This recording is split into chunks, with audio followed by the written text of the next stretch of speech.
What's up, y'all? Scapegoat dad, scapegoat child, narco attack survivor. Good morning. I hope y'all having a blessed Monday.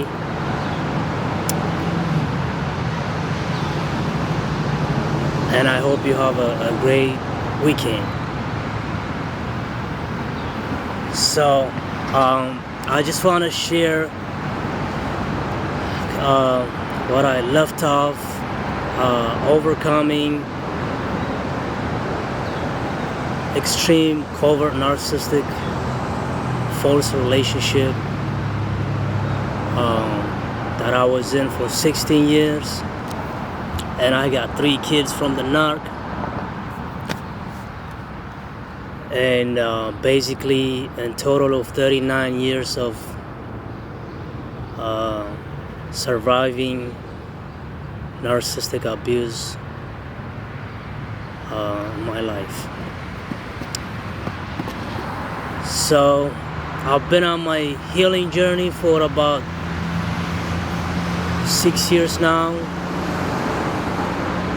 Everyone healing journey process is different,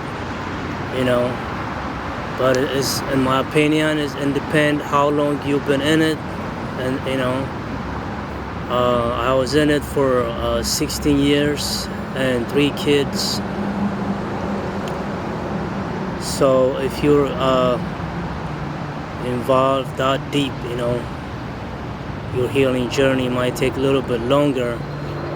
Even that if you're lucky, some never heal. But with today's technology, we got so many informations out there on YouTube that a lot of narcissistic victim that never get a chance in the past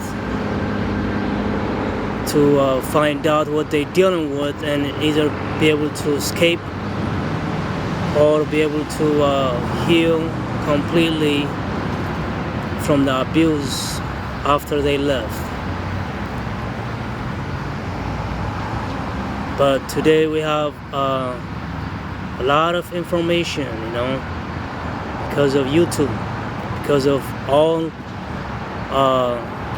narc content YouTube video creators out there. I'm thankful for them. I'm always grateful, because without them I would have never been able to know what I was dealing with, because I never heard of no narcissist in my life before.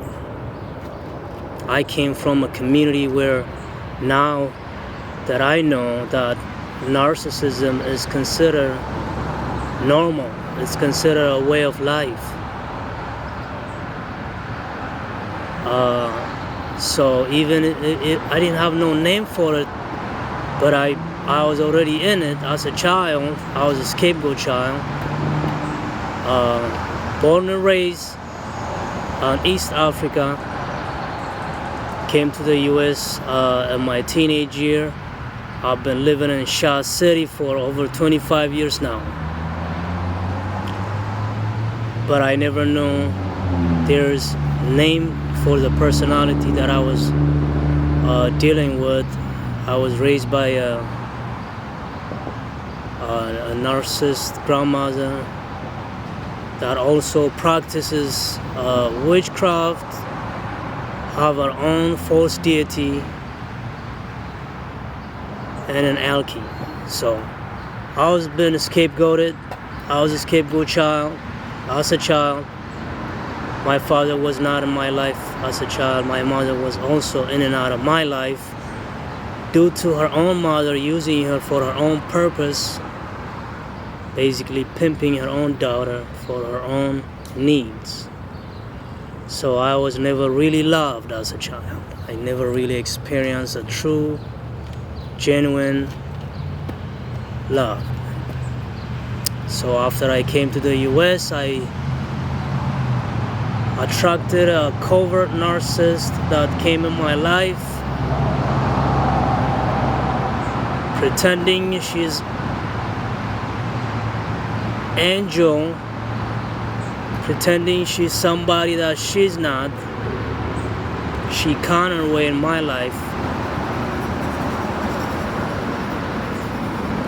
That later I find out I have been duped by a professional con artist that was trained very well since childhood to become a con, to con her way into innocent, unsuspected victim and rob them everything they got. And when she's done, well, her goal was to finish me, but it never happened, you know. God saved my life. I'm a narco attack survivor. I'm still here. I'm still getting new knowledge and information every day. 6 years later, I'm still watching YouTube videos. But I finally decided to create my own content without going into deep into the spectrum of the personality disorder of narcissism. Just sharing my own personal experience. I am not a clinical psychologist. I'm just a narco attack survivor. You dig what I'm saying? And I take this topic very serious.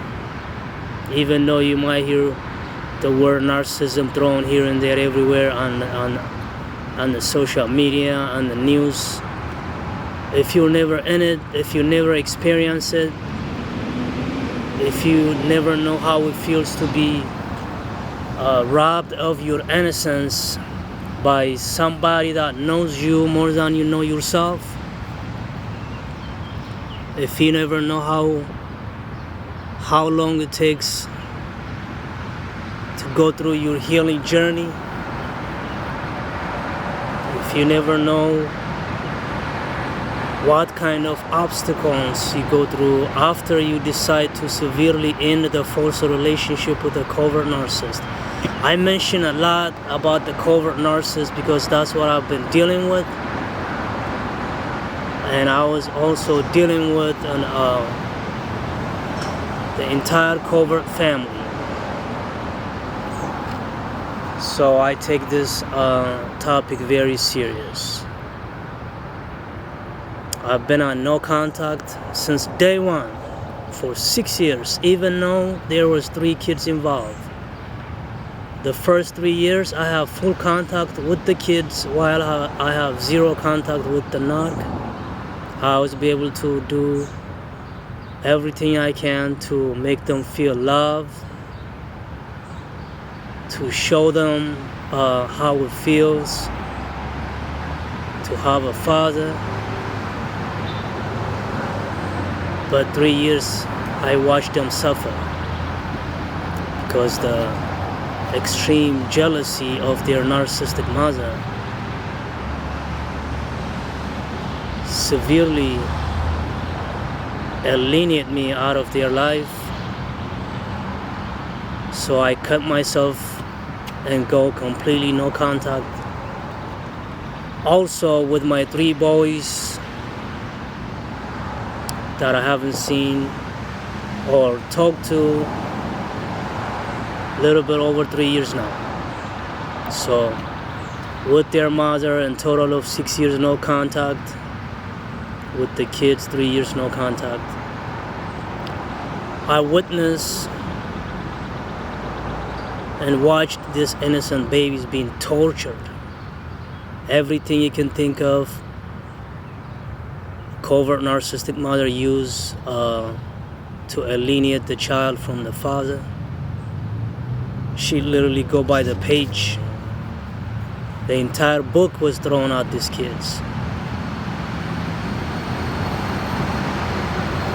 So I had to severely end the relationship with my kids.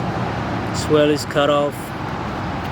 Almost everybody in my family that have association with this narc. And I'm left just me and God right now. And my inner child. So today I want to share my own personal experience. I have many, but I just picked a few of them to share with you guys. The cruelty of covert narcissistic mother and covert narcissistic family.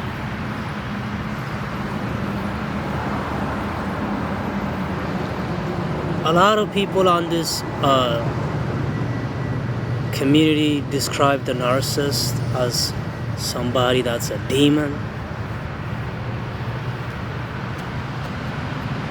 They do have the character of and the personality of a demon, but I know once small little baby, the narcissist was just a beautiful little child. Because I witnessed and watched my own beautiful babies right in front of me intentionally been rewired to become a narcissist without my knowledge, not even knowing what I've been enabling while I was still with them in the house. Before I discovered narcissism, they were just beautiful little babies. Their personality was intentionally been poisoned to become a narcissist. So, yes, they were once a small little babies, beautiful child, but narcissists become cruel because of their narcissistic parents, basically. Narcissistic mother intentionally, due to the extreme jealousy of that child's healthy personality, because she doesn't have it, so she's extremely jealous to let her baby, her child, to have a healthy personality. So the extreme jealousy causes the narcissistic mother to poison her own kids. And I witnessed such cruelty by this covert narcissist that I've dealt with for 16 years. The kind of thing that I witnessed her doing to my kids, not knowing while I was in it who she was. But I witnessed even more cruelty after I discovered the narc was the narc, that she's not who she painted herself on the public she is behind closed door. And when I decided to walk away, I witnessed such cruelty from the entire covert narcissist with huge delusional, false, grandiose. And I never even did anything wrong. All I did was nothing but good for these people, y'all. But today I want to share at least one. I witnessed many, but at least one that I consider it extremely cruel, and how narcissists can be so cruel while you're doing good for their sake. You know what I'm saying? While you're doing nothing but good, while you're helping them.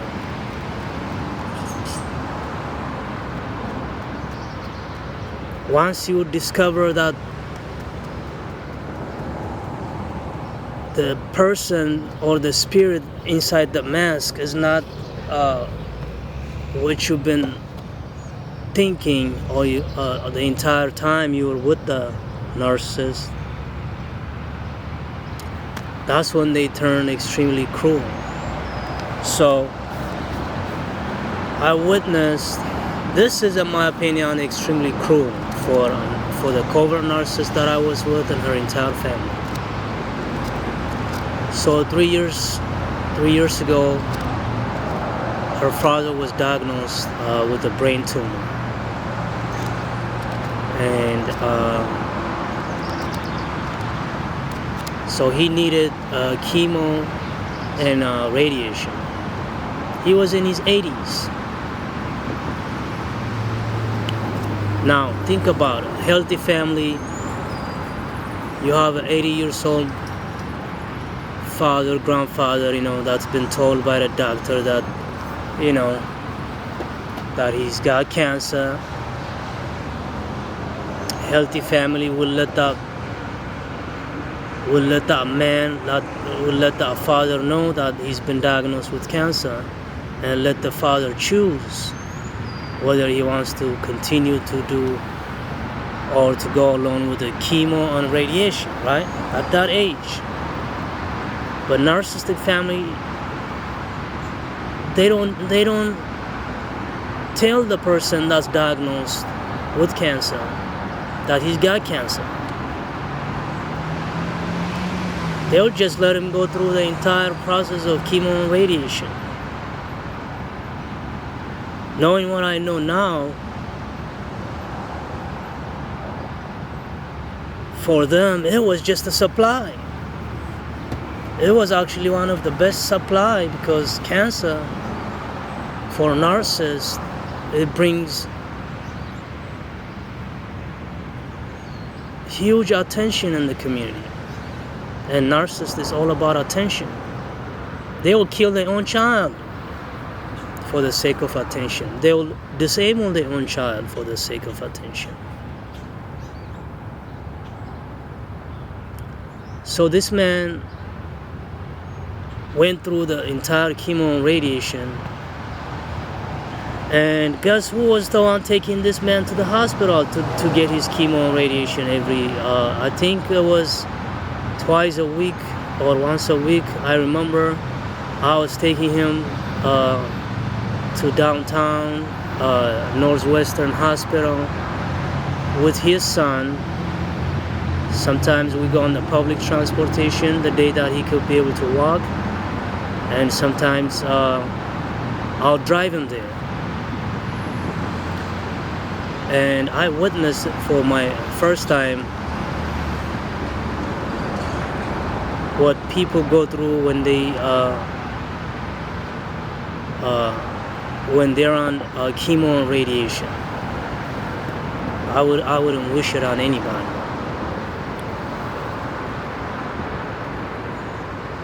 So I was taking her father back and forth to the hospital, you know. And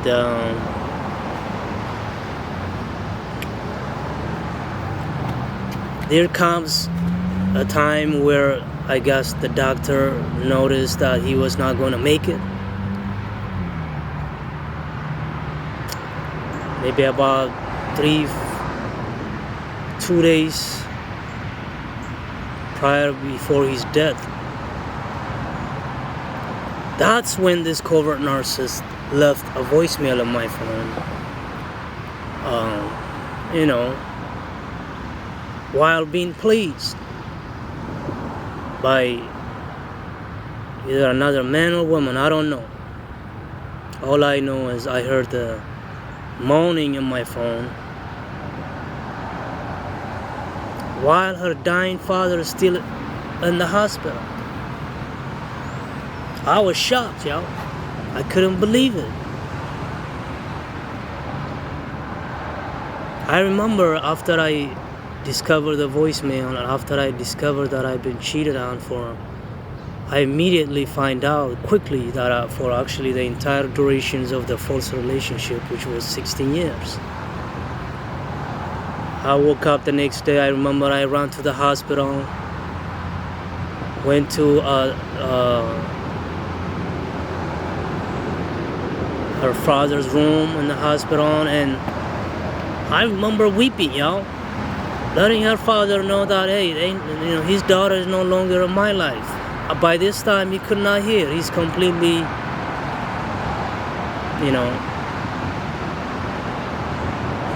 about to be gone from this earth.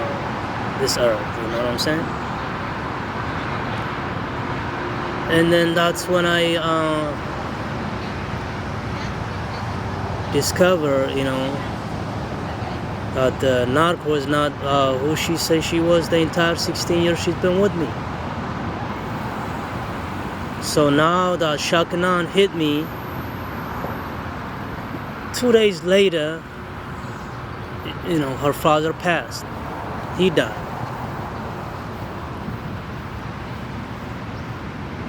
So, people are going through the grieving process. This is what I experienced the most cruelty right here now, okay? So in our church, people gather for his wake, for the wake service, and his body came, the coffin came in the church. They did the service. The narc was there. One of her, she's got one cruel covert narc brother. He was there inside the church. The entire family was there. People are crying, you know. And as the service finished, the casket coming out of the church, going back to the morgue. Me being, you know, a nice guy, that I've been with this person 16 years, and I take care of that man, whether he make it or not, to go get his chemo. I say, you know what, let me carry the casket at least, and walk it out of the church and take it to the hearse. So in our church, you have to take your shoes off. As I was coming out completely from the church, I realized I didn't have my shoes on. But there was other people that were carrying the casket, so I went back to get my shoes. You know what I'm saying? And by the time I came back, that narc was disappeared out of the church. So I walked to her brother. I'm like, where's she at, man? Where'd she go? Do you know he stonewalled me inside the church,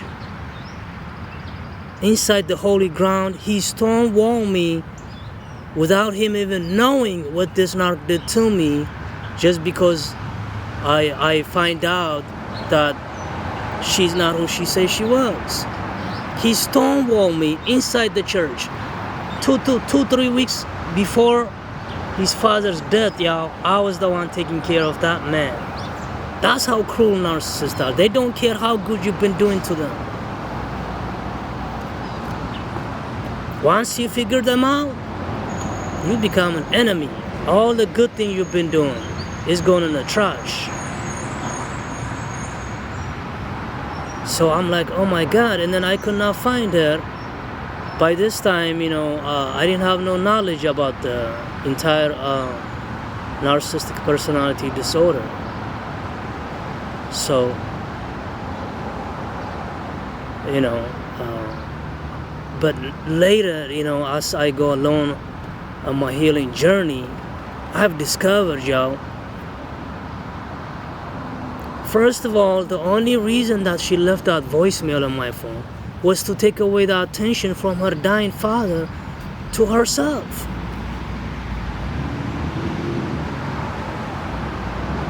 I never knew this kind of people exist. And then the reason I couldn't find her inside the church when I turned around, she did it on purpose, y'all. While others grieving, when she's supposed to be crying for her father and grieving with others, she was playing game inside the church. Who does that, y'all?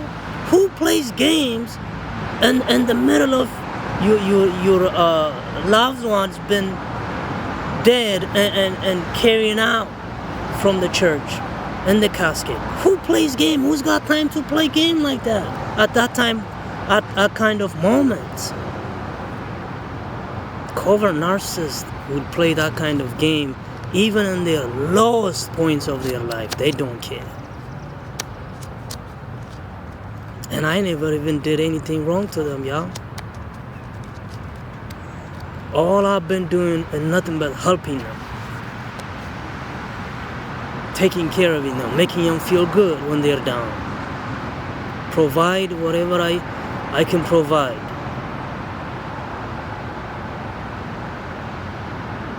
How could somebody play that kind of game inside the holy ground, y'all? How could you stonewall me simply for asking you, where did the narc go?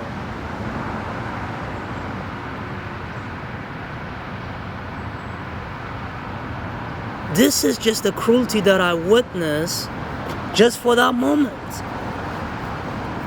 Other cruelty that it's so much that I witnessed this covert narcissist doing to her kids, which is my kids, especially the golden child. People in this community think the golden child is more loved by the covert narc. No, he's not. He's actually more abused than the scapegoat. The scapegoat actually allowed to go out. The golden child is never allowed to leave the house. Why? Because she's trying to create that golden child to become mentally insane and then use that child for her own purpose to get attention from the community once he becomes completely insane. Lifetime supply. So she can rob every resource she can from people that have sympathy for somebody that having a sick child. I witnessed her watching the golden child for 10 months while I was paying child support. For 10 months, she watched this child suffer with one of his tools, y'all. Literally swole up. Refused to take him to the dentist and take care of that pain for him, y'all. I had to do that using my own credit card.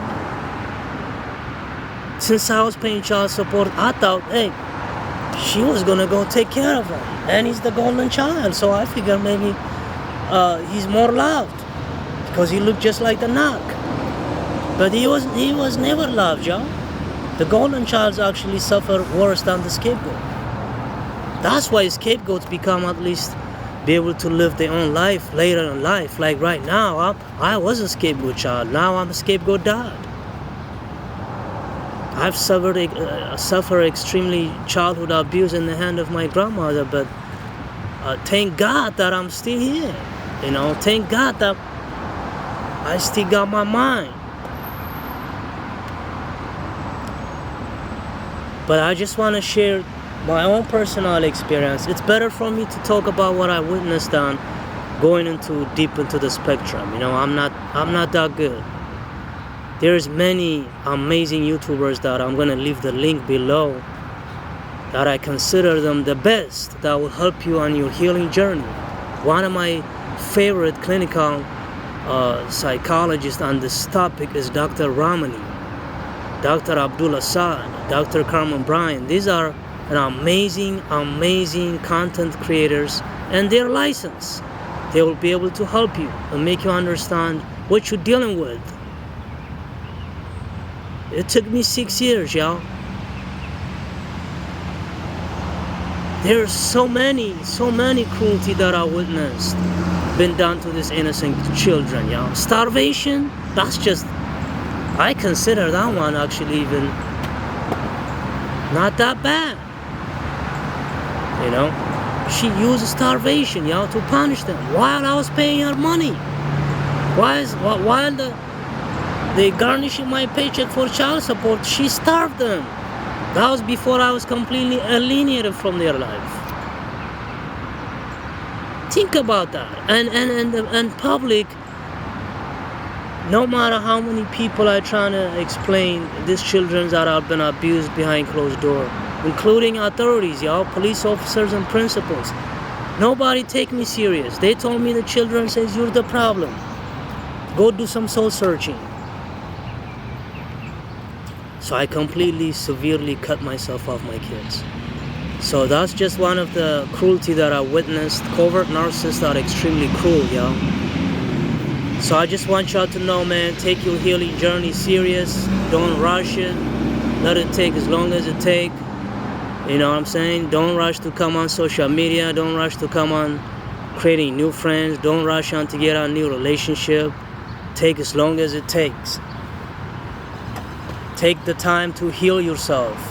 You have no idea how much damage has been done to you until later you'll be like, oh my God, that's a lot. Somebody less than you knows how to play the mind game because they've been trained since childhood. So I just want to say, all narcotic survivors, take your healing journey serious.